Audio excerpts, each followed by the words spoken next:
Video games are nothing like they used to be. Nowadays, when you play a video game, you just don't get that feeling of classic gameplay you used to feel when playing the original systems. To some people, it's okay, it's new and just different, but to some people, it's just terrible and ruins games originally stood for. You grew up with these things, and it's like you just can't let them go.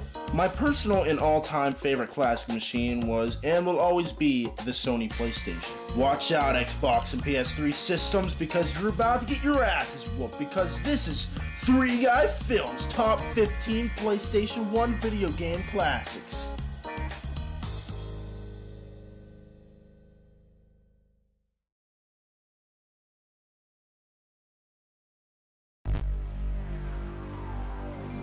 Number 15. Armored Core was an intense robot action fighting game that I played frequently from time to time.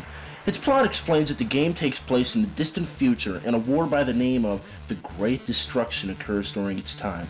Apparently, this war has wiped out most of the population of Earth now, and few survivors are forced to live underground for 50 years, and during so, huge corporations arise, whom are called Chrome and Miracumo Millennium, which are also causing the population to desist.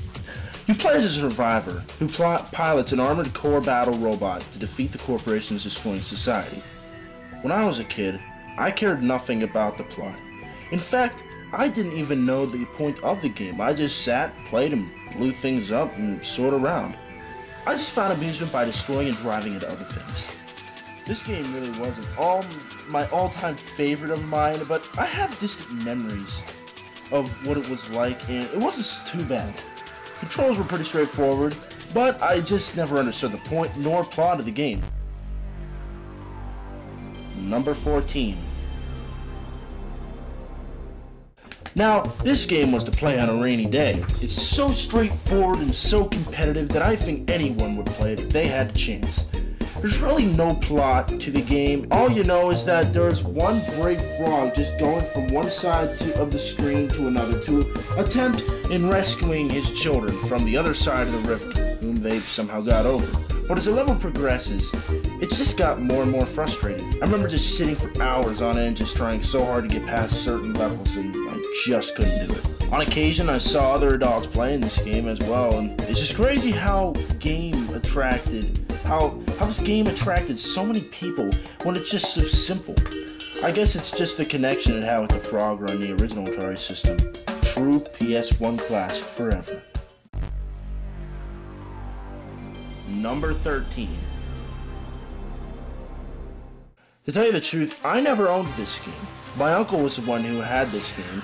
This is the most intense and funny as hell football game I've ever played. Look at this! How can't you like this? It's like the NFL pros decided to do steroids for the fun of it at the last minute for an exciting twist. Just like any other sport game out there, it was just a simple football game, but a very attractive football game. I have never really been into sports game like some of my friends were, but this was something I loved to play. Look how funny this is when anybody gets tackled in this game.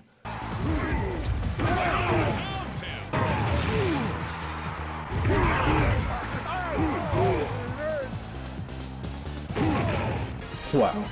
Just wow. Look at that fiery anger. Look at it! Oh, well, let's stop the fiery anger and move on to the next game, which is number 12.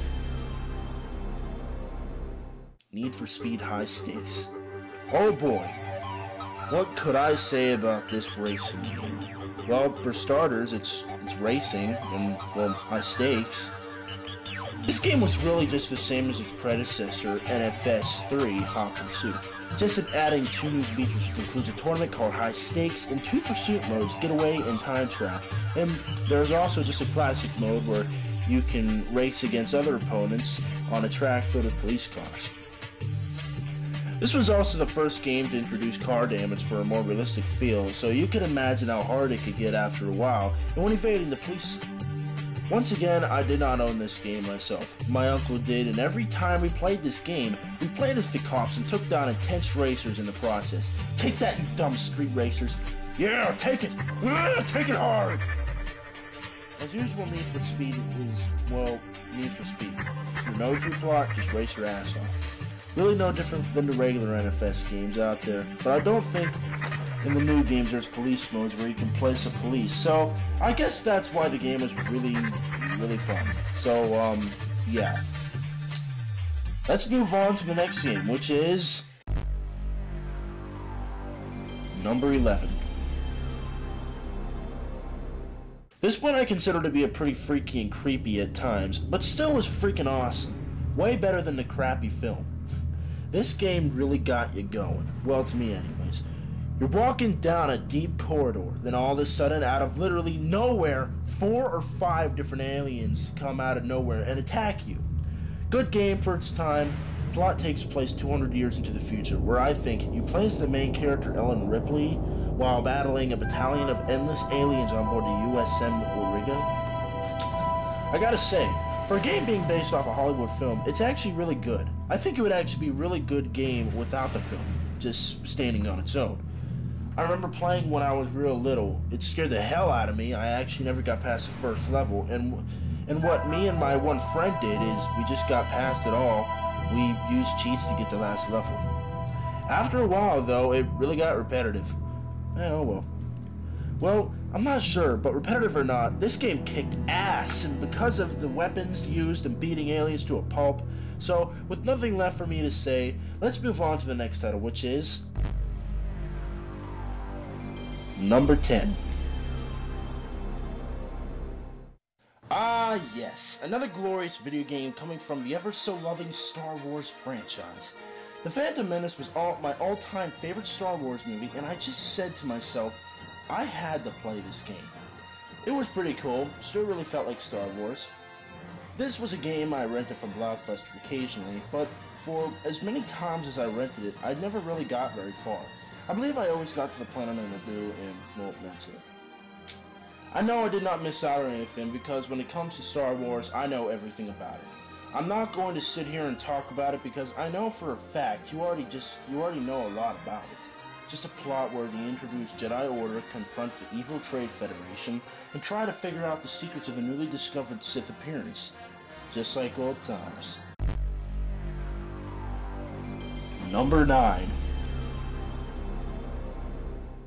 Wow, what a game! Another action-packed game while playing as the glorious Lara Croft. I never really paid any attention to the plot at all to this game. Another treasure hunter unraveling a deep secret, I guess. Seems like it anyways, kinda like Uncharted, except it's a girl this time. It was my friend this time who had this game, not myself. And now I wish I did own this game because, well, it's pretty good. Speaking of which, I could just buy it off of PSN pretty easy enough. Simply straightforward, just solve puzzles and continue on paths to the end of the missions. Very easy to get used to, just be careful and shoot down enemies just around every turn. Hard at first, but you get used to it.